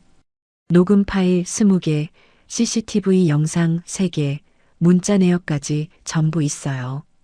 충분합니다. 맞소송 준비하죠. 협박, 공갈미수, 재물손괴, 명예훼손까지 전부 걸 수 있어요. 그리고 치매 아니라는 정신감정서 받아두세요. 결정적인 증거가 될 겁니다. 저는 전화를 끊고 서윤을 바라보았습니다. 일주일이면 충분해. 정신감정 받고 증거 정리하고 맞소송 준비하면 돼. 서윤이 고개를 끄덕였습니다. 눈빛이 달라졌어요. 두려움 대신 결의가 담겨 있었습니다. 저는 창밖을 바라보았습니다. 해가 지고 있었어요. 하늘이 붉게 물들었습니다. 어둠이 밀려왔지만 두렵지 않았어요. 일주일 후에 보자, 미란아. 내가 판을 벌였으니 내가 끝을 내줄게. 내가 뿌린 대로 거두게 해줄 테다. 이제 마지막 싸움만 남았습니다. 일주일이 지났습니다. 서울가정법원 조정실 앞에 섰어요. 회색 콘크리트 건물이 위압적으로 느껴졌습니다. 긴 복도에는 비슷한 사정을 가진 사람들이 서성거리고 있었어요. 하지만 저는 두렵지 않았습니다. 오늘을 위해 2달을 준비했으니까요. 손에는 두꺼운 서류 봉투가 들려 있었습니다. 그 안에는 미란을 무너뜨릴 모든 증거가 담겨 있었어요. 녹음 파일 20개, CCTV 영상 3개, 경찰 조서, 정신감 정서까지 완벽한 무기들이었습니다. 서윤이 제 옆에 섰습니다. 긴장한 얼굴이었어요. 손을 꼭 쥐고 있었습니다. 저는 서윤의 손을 잡아주었어요. 차가웠습니다. 걱정 마라. 오늘로 끝이야. 내가 한 일은 아무것도 없어. 그냥 옆에 있어주면 돼. 조정실 문이 열렸습니다. 안으로 들어가니 긴 테이블이 놓여 있었어요. 벽에는 태극기와 법원 문장이 걸려 있었습니다. 형광등 불빛이 차갑게 내려쬐었어요. 한쪽에는 미란과 큰아들, 그리고 그들의 변호사가 앉아 있었습니다. 미란은 검은 정장을 입고 있었어요. 목에는 진주 목걸이가 걸려 있었고 손에는 명품 시계가 빛났습니다. 얼굴에는 승리를 확신하는 미소가 번져 있었어요. 저를 보자 코웃음을 쳤습니다. 어머니, 오셨어요? 오늘은 정신이 좀 드세요? 여기가 어딘지는 아세요? 미란이 비아냥거렸습니다. 목소리가 달콤하게 들렸지만 눈빛은 차가웠어요. 저는 대답하지 않고 반대편 자리에 앉았습니다. 제 변호사가 옆에 섰어요. 조정위원이 들어왔습니다. 50대 중반쯤 되어 보이는 여자였어요. 안경 너머로 양측을 번갈아 쳐다보았습니다. 오늘 조정 안건은 고 장철수 씨의 유산 상속에 관한 분쟁입니다. 신청인 측에서 먼저 말씀해 주세요. 미란의 변호사가 일어났습니다. 서류를 펼치며 말했어요. 피신청인 장숙자 씨는 치매 초기 증상이 있습니다. 이런 상태에서 며느리 이서윤 씨에게 레시피를 증여한 것은 법적 효력이 없습니다. 또한 해당 레시피는 고인과 함께 만든 공동재산이므로 상속 재산에 포함되어야 합니다. 변호사가 장황하게 설명했습니다. 미란이 옆에서 고개를 끄덕이며 맞장구 쳤어요. 마치 이미 이긴 것처럼 여유로운 표정이었습니다. 제 차례가 왔습니다. 저는 천천히 일어났어요. 멍하던 눈빛을 거두고 또렷하게 조정위원을 바라보았습니다. 미란의 얼굴에 당혹감이 스쳤어요. 위원님, 저는 치매가 아닙니다. 여기 정신건강의학과 진단서가 있습니다. 저는 서류 봉투에서 진단서를 꺼냈습니다. 사흘 전 대학병원에서 받은 정밀 검사 결과였어요. 인지기능 정상, 치매 징후 없음. 담당 의사의 도장이 선명하게 찍혀 있었습니다. 미란의 얼굴이 굳었습니다. 눈이 커졌어요. 뭐야, 그게 무슨 소리야? 어머니 분명히 치매였잖아. 말도 못 알아듣고 멍하니 있었잖아. 미란이 자리에서 벌떡 일어났습니다. 조정위원이 손을 들어 제지했어요. 신청인 측 자리에 앉으세요. 저는 계속 말을 이어갔습니다. 저는 치매 연기를 했습니다. 며느리들의 진짜 속마음을 알기 위해서였어요. 남편이 죽고 나니 누가 진짜 저를 생각하는지 확인하고 싶었거든요. 조정실이 술렁거렸습니다. 미란의 변호사가 당황한 표정을 지었어요. 예상 못한 전개였던 거죠. 그리고 위원님, 신청인 최미란 씨가 저에게 한 행위들을 말씀드리겠습니다. 저는 서류 봉투에서 USB를 꺼냈습니다. 조정위원에게 건네며 말했어요. 여기에 녹음 파일과 CCTV 영상이 있습니다. 재생해 주시면 감사하겠습니다. 조정위원이 노트북에 USB를 꽂았습니다. 스피커에서 소리가 흘러나왔어요. 첫 번째 파일이 재생됐습니다. 49제 날 화장실에서 미란이 친정 엄마에게 전화한 녹음이었어요. 엄마 나야. 미쳤어. 빚더미래. 늙은이 치매 온 거 아니야? 당장 요양병원 알아봐야겠어. 아니, 그냥 쫓아내야지. 어떻게 데리고 살아? 미란의 목소리가 또렷하게 울렸습니다. 조정실이 조용해졌어요. 미란의 얼굴이 하얗게 질렸습니다. 두 번째 파일이 재생됐습니다. 새벽 2시에 저를 쫓아낸 날의 녹음이었어요. 비 오는 소리가 먼저 들렸습니다. 어머니, 찜질방 가시는 게 낫지 않겠어요? 애들이 할머니 냄새 난다고 잠을 못 자요. 내일 요양병원 수속 밟아드릴게요. 비 오는 소리와 함께 미란의 차가운 목소리가 들렸습니다. 그리고 문 닫히는 소리, 도어록 잠기는 소리까지. 조정위원의 얼굴이 굳어졌어요. 안경 너머로 미란을 바라보는 눈빛이 싸늘했습니다. 세 번째는 CCTV 영상이었습니다. 가짜 채권자들이 가게에서 난동을 피우는 장면이었어요. 검은 점퍼를 입은 남자들이 음식을 바닥에 쏟고 서윤의 손목을 잡고 협박하는 모습이 고스란히 담겨 있었습니다. 서윤의 비명소리도 들렸어요. 저 사람들은 미란 씨가 고용한 건달들입니다. 경찰 조사 결과 미란 씨에게서 200만 원을 받고 협박 행위를 했다고 자백했습니다. 저는 경찰 조서 사본을 꺼내 테이블 위에 올려놓았습니다. 미란의 변호사가 서류를 집어들었어요. 읽어보더니 얼굴이 일그러졌습니다. 미란에게 무언가 속삭였어요. 네 번째 파일은 미란이 처음 가게에 와서 수익금을 요구한 녹음이었습니다. 동서, 이 가게 보증금 사실 어머니 돈이지? 수익금 일부를 나한테 보내. 안 그러면 빚쟁이들한테 주소 알려줄 수도 있어. 미란의 협박 목소리가 조정실을 가득 채웠습니다. 큰아들이 고개를 푹 숙였어요. 차마 고개를 들지 못하는 눈치였습니다. 마지막 파일이 재생됐습니다. 큰아들이 전화해서 유산을 요구한 통화 내용이었어요. 어머니, 그 돈 어머니 레시피로 번 거잖아요. 유산으로 나눠야죠. 장남인 저도 몫이 있어요.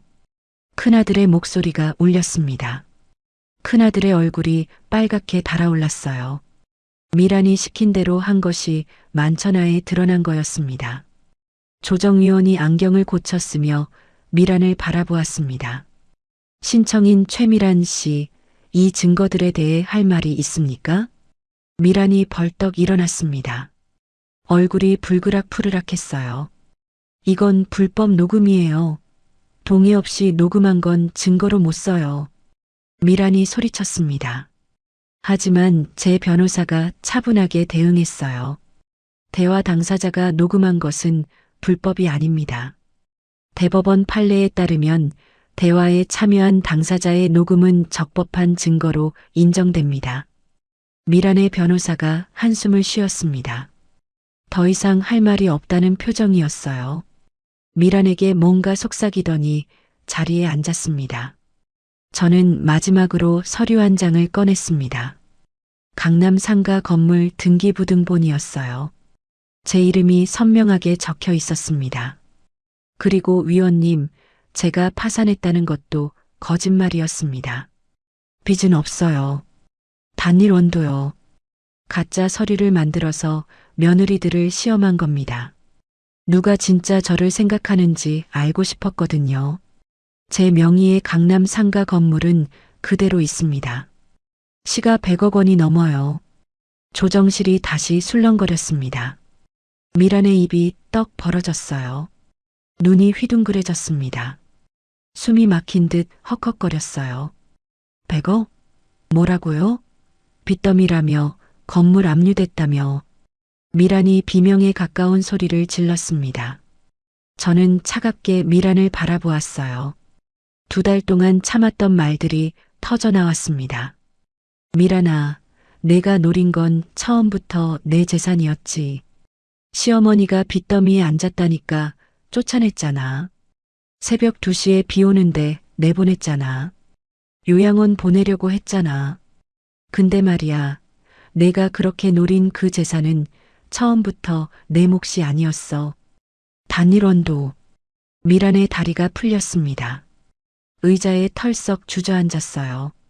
얼굴이 새하얗게 질렸습니다. 입술이 파르르 떨렸어요. 그토록 자신만만하던 얼굴이 순식간에 무너졌습니다. 조정위원이 서류를 정리하며 말했습니다. 목소리가 단호했어요. 본건은 조정 불성립으로 종결합니다. 신청인 측의 주장은 근거가 없으며 오히려 피신청인에 대한 협박 및 재물손괴 혐의가 인정됩니다. 별도의 형사고소가 가능함을 알려드립니다. 저는 자리에서 일어났습니다. 미란을 내려다보았어요. 2달 전 저를 내려다보던 그 눈빛이 떠올랐습니다. 벌레 보듯 하던 눈빛, 냄새난다고 하던 그 입. 이제 입장이 바뀐 거였어요. 뿌린 대로 걷었다, 미란아. 내가 나한테 한 대로 돌려받은 거야. 미란이 고개를 들지 못했습니다. 어깨가 떨리고 있었어요. 흐느끼는 소리가 들렸습니다. 큰아들도 아무 말 없이 고개를 숙이고 있었어요. 어미 앞에서 아내 편을 들었던 그 비겁한 아들이었습니다. 저는 서윤의 손을 잡고 조정실을 나왔습니다. 문이 닫히는 순간 미란의 울음소리가 들렸어요. 하지만 뒤돌아보지 않았습니다. 복도에 햇살이 쏟아지고 있었어요. 창문으로 들어오는 빛이 따뜻했습니다. 오랜만에 가슴이 후련했어요. 2달 동안의 싸움이 끝난 거였습니다. 새벽에 비 맞으며 택시를 잡던 그날, 반지하에서 콩나물 국밥을 먹던 그날, 가짜 채권자들에게 가게가 망가지던 그날, 모든 서름이 오늘 풀린 거였어요. 서윤이 제 팔을 잡으며 말했습니다. 눈에 눈물이 그렁그렁했어요. 어머니, 정말 끝난 거예요? 그래, 끝났어. 이제 우리만 남았다. 저는 하늘을 올려다보았습니다.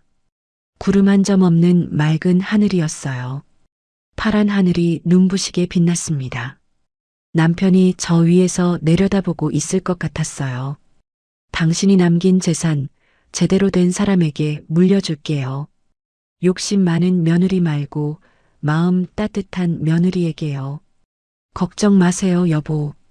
법원을 나온 지 3개월이 지났습니다. 계절이 바뀌어 따뜻한 봄이 왔어요. 벚꽃이 만개한 거리를 걸으며 지난 시간을 되돌아보았습니다. 참 많은 일이 있었어요. 남편의 49제에서 시작된 이 긴 여정이 드디어 끝났습니다. 새벽 2시에 비 맞으며 쫓겨나던 그날이 어제 같은데 벌써 계절이 2번이나 바뀌었네요. 미라는 협박죄와 재물손괴 교사죄로 기소되었습니다. 가짜 채권자들이 모든 걸 자백했거든요. 200만 원 받고 협박하러 갔다고, 미란이 시켰다고, 가게 부수라고 했다고. 3명 모두 같은 진술을 했어요. 미란의 변호사도 손을 들었습니다. 녹음 파일 20개, CCTV 영상 3개, 경찰 조서까지. 증거가 너무 명확했거든요. 빠져나갈 구멍이 없었어요. 결국 미라는 징역 1년에 집행유예 2년을 선고받았습니다. 전과자가 된 거였어요. 법정에서 판결을 듣는 미란의 얼굴이 아직도 눈에 선합니다. 새하얗게 질린 얼굴, 벌벌 떨리는 입술, 멍하니 뜬 눈. 그토록 자랑하던 명품 가방과 검은색 벤츠는 다 팔아야 했어요. 변호사 비용과 합의금을 마련하느라요. 반포 아파트도 전세로 내려야 했다고 들었습니다. 그 넓은 거실에서 저한테 물밥을 주던 여자가 이제는 투룸 아파트에 산대요. 세상 일은 모르는 거였습니다. 큰아들은 미란과 이혼했습니다. 법원에서 나온 지 한 달 만이었어요. 사실 오래전부터 사이가 안 좋았대요. 미란이 제 재산만 노리고 있다는 걸 알고 있었지만 아내가 무서워서 말을 못했다고 했습니다. 새벽에 저를 쫓아낼 때도 알고 있었지만 나서지 못했다고요. 안방에 숨어서 다 듣고 있었대요. 비겁한 변명이었어요. 하지만 저는 더 이상 큰아들을 원망하지 않기로 했습니다. 미워해봤자 제 마음만 상하니까요. 원망은 원망하는 사람만 아프게 하는 거였어요. 큰아들이 찾아온 건 한 달 전이었습니다. 반지하 가게 앞에 서서 한참을 서성거리더라고요. 저는 주방 창문으로 그 모습을 보았어요. 예전에 당당하던 모습은 온데간데 없었습니다. 어깨가 축 처지고 얼굴이 수척해져 있었어요. 정장 대신 낡은 점퍼를 입고 있었습니다. 이혼하고 혼자 살면서 많이 힘들었나 봐요. 저는 모른 척하고 팔을 다듬고 있었습니다. 결국 아들이 먼저 문을 열고 들어왔어요. 어머니, 아들의 목소리가 떨렸습니다. 눈가가 붉었어요. 밤새 울었는지 눈이 퉁퉁 부어 있었습니다. 저는 팔을 다듬던 손을 멈추지 않았어요. 왜 왔어? 죄송합니다. 제가 잘못했어요. 어머니를 지키지 못했어요. 아내가 무서워서 아무 말도 못했어요. 비겁했어요. 아들이 무릎을 꿇었습니다. 딱딱한 시멘트 바닥에 무릎을 꿇고 이마를 땅에 대고 절을 했어요. 어깨가 들썩거렸습니다. 울고 있었어요. 콧물 소리가 들렸습니다. 저는 한참 동안 아들을 바라보았습니다. 화가 나기도 하고 측은하기도 했어요. 내가 낳아서 전 물리고 키운 아들이었습니다. 밤새 업고 병원을 다녔던 아이였어요. 열이 올라 헛소리할 때 밤새 이마를 닦아줬던 아이였습니다. 언제 이렇게 비겁한 어른이 됐을까요? 어디서부터 잘못된 걸까요? 일어나라. 저는 낮은 목소리로 말했습니다. 아들이 고개를 들었어요. 눈물 콧물 범벅이었습니다. 50이 넘은 어른이 어린애처럼 울고 있었어요. 용서는 안 해. 하지만 원망도 안 할 거야. 내 인생은 내가 사는 거니까. 다시는 남의 말에 휘둘리지 마라. 내 판단으로 살아. 그게 내 어미가 해줄 수 있는 마지막 말이야. 아들이 고개를 끄덕였습니다. 한참을 울다가 문을 열고 나갔어요. 뒷모습이 쓸쓸해 보였습니다. 어깨가 축 처진 채 골목을 걸어가는 모습을 한참 동안 지켜보았어요. 저는 다시 팔을 다듬기 시작했습니다. 가슴 한구석이 아렸지만 이제 그만 놓아주기로 했습니다. 부모 자식 간에도 거리가 필요할 때가 있는 법이었어요.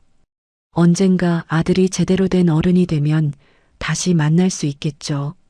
서윤네 분식은 프랜차이즈 1호점이 되었습니다. 강남 압구정동에 첫 번째 가맹점이 열렸어요. 50평짜리 깔끔한 매장이었습니다. 하얀 타일 바닥에 나무 테이블, 벽에는 제가 요리하는 사진이 크게 걸려 있었어요. 개업식 날, 저와 서윤은 나란히 가게 앞에 섰습니다. 빨간 현수막에는 할매네 떡볶이라고 적혀 있었습니다. 제 레시피를 기반으로 한 브랜드였어요. 화환이 줄지어 서 있었고 풍선이 바람에 흔들렸습니다. 어머니, 감사해요. 이 모든 게 어머니 덕분이에요. 어머니 아니었으면 저는 아직도 반지하에서 적자 내고 있었을 거예요. 서윤이 제 손을 잡았습니다. 손이 거칠었어요. 3개월 동안 새벽부터 밤까지 일한 손이었습니다. 갈라진 손가락, 굳은 살이 박인 손바닥. 저는 그 손을 꼭 쥐어주었어요. 내가 한 거야. 난 레시피만 줬을 뿐이야. 내가 밤잠 안 자고 뛴 거잖아. 본사 미팅도 내가 했고, 인테리어도 내가 골랐잖아. 개업식에는 동네 사람들이 많이 왔습니다. 무료 시식회를 열었거든요. 줄이 매장 밖까지 늘어섰어요. 오전 11시부터 오후 3시까지 쉬지 않고 사람들이 왔습니다. 떡볶이 1000인분을 준비했는데 2시간 만에 동이 났어요. 사람들이 떡볶이를 먹으며 엄지를 치켜 세웠습니다. 맛있다. 옛날 맛이 난다. 어릴 때 먹던 분식집 맛이다. 추억의 맛이야. 할머니 손맛이 느껴진다. 이런 맛 오랜만이다. 저는 그 모습을 보며 뿌듯했습니다. 30년 동안 쌓아온 제 인생이 인정받는 순간이었어요. 새벽마다 육수를 끓이고 파를 썰던 시간들이 헛되지 않았습니다. 일주일 후 저는 서윤을 공증사무소로 데려갔습니다. 미리 준비해둔 서류가 있었거든요. 변호사와 상의해서 만든 서류였습니다. 서윤은 영문도 모르고 따라왔어요. 어머니, 여긴 왜 온 거예요? 무슨 서류예요? 앉아라. 사인할 거 있어. 공증인이 서류를 펼쳤습니다. 증여계약서였어요. 강남 상가 건물 지분 50%를 서윤에게 증여한다는 내용이었습니다. 시가로 50억 원이 넘는 금액이었어요. 서윤의 눈이 휘둥그레졌습니다. 입이 떡 벌어졌어요. 서류를 들고 있던 손이 덜덜 떨렸습니다. 어머니, 이게 뭐예요? 50억이요? 이건 너무 큰 돈이에요. 제가 뭘 했다고요? 내 재산이니까 내가 주고 싶은 사람한테 주는 거야. 내가 받을 자격이 있어. 서윤이 고개를 저었습니다. 손을 내저으며 뒤로 물러났어요. 의자에서 벌떡 일어났습니다. 눈물이 그렁그렁 맺혔어요. 안 돼요. 이건 너무 커요. 저는 그냥 어머니 며느리예요. 막내 며느리일 뿐이에요. 이런 거 받을 자격 없어요. 저 돈 욕심 없어요. 저는 서윤의 손을 잡아 의자에 다시 앉혔습니다. 눈을 똑바로 바라보며 말했어요. 목소리가 떨렸습니다. 서윤아, 들어라. 내가 새벽 2시에 비 맞으며 쫓겨났을 때 내가 뛰쳐나와서 안아줬잖아. 우산도 없이 비 맞으면서 젖은 내 몸을 꼭 안아줬잖아. 물밥 먹고 있을 때 콩나물 국밥 끓여줬잖아. 가게 망가졌을 때 같이 울어줬잖아. 그게 다 돈으로 환산 안 되는 거야. 50억으로도 부족해. 서윤의 눈에서 눈물이 흘러내렸습니다. 입술을 깨물며 울었어요. 어깨가 들썩거렸습니다. 저도 눈시울이 뜨거워졌어요. 그리고 말이야, 난 이제 72이야. 언제 갈지 몰라. 내가 죽고 나서 또 싸움 붙으면 안 되잖아. 미란 같은 년이 또 나타날 수도 있고, 살아있을 때 정리하는 거야. 내가 받아. 이건 명령이야. 서윤이 결국 서류에 사인을 했습니다. 손이 떨려서 글씨가 삐뚤빼뚤했어요. 공증인이 도장을 찍었습니다. 이제 법적으로 서윤은 50억 원의 자산가가 된 거였어요. 나머지 50%는 장학재단을 만들어 기부하기로 했습니다. 가난해서 공부 못하는 아이들을 돕는 재단이었어요. 이름은 철수장학재단으로 지었습니다. 제 남편 이름이었어요. 남편도 가난한 집안 출신이었거든요. 어릴 때 학교도 제대로 못 다녔대요. 그래서 살아생전에 항상 그런 아이들을 도와주고 싶다고 했어요. 자기처럼 가난 때문에 꿈을 포기하는 아이가 없었으면 좋겠다고요. 남편의 유언을 이제야 지키는 거였습니다. 첫 번째 장학생으로 10명을 선발했어요. 아이들의 밝은 얼굴을 보니 남편도 하늘에서 웃고 있을 것 같았습니다. 봄바람이 불었습니다. 벚꽃잎이 흩날렸어요. 분홍빛 꽃잎이 어깨 위에 내려앉았습니다. 저는 서윤과 나란히 거리를 걸었습니다. 이제 반지하가 아니라 양지바른 아파트에서 살고 있었어요. 막내 아들 가족과 함께요. 20평짜리 아파트였지만 충분했습니다. 아침마다 햇살이 거실로 쏟아졌어요. 곰팡이 냄새 대신 꽃향기가 났습니다. 어머니, 행복하세요? 서윤이 물었습니다. 저는 하늘을 올려다보았어요. 파란 하늘에 흰 구름이 두둥실 떠 있었습니다. 남편이 저 위에서 내려다보고 있을 것 같았어요. 그래. 행복해. 이제야 행복해. 평생 이렇게 행복한 적이 없었어. 사람은 뿌린 대로 거둡니다. 미라는 욕심을 뿌렸고 망신을 거뒀어요. 서윤은 정성을 뿌렸고 복을 거뒀습니다. 저는 30년의 땀을 뿌렸고 따뜻한 노을을 거뒀어요. 저녁 노을이 물들었습니다. 하늘이 붉게 타올랐어요. 온 세상이 금빛으로 물들었습니다. 저는 서윤의 손을 잡고 집으로 향했습니다. 따뜻한 저녁밥이 기다리고 있었어요. 막내 아들이 삼겹살을 굽고 있을 거였습니다. 손자, 손녀들의 웃음소리가 들릴 거예요. 여보, 잘 살고 있어요. 당신이 남긴 재산 좋은 데 썼어요. 걱정 마세요. 저 하늘에서 지켜봐 주세요. 다음에 만나면 자랑할게요. 오늘의 사연 어떠셨나요? 사연이 마음에 닿았다면 더 좋은 사연으로 찾아뵐 수 있도록 구독과 좋아요를 눌러주세요. 그리고 사연의 주인공을 위한 따뜻한 말씀도 댓글로 부탁드립니다. 여러분의 오늘을 응원합니다. 인생 소풍이었습니다.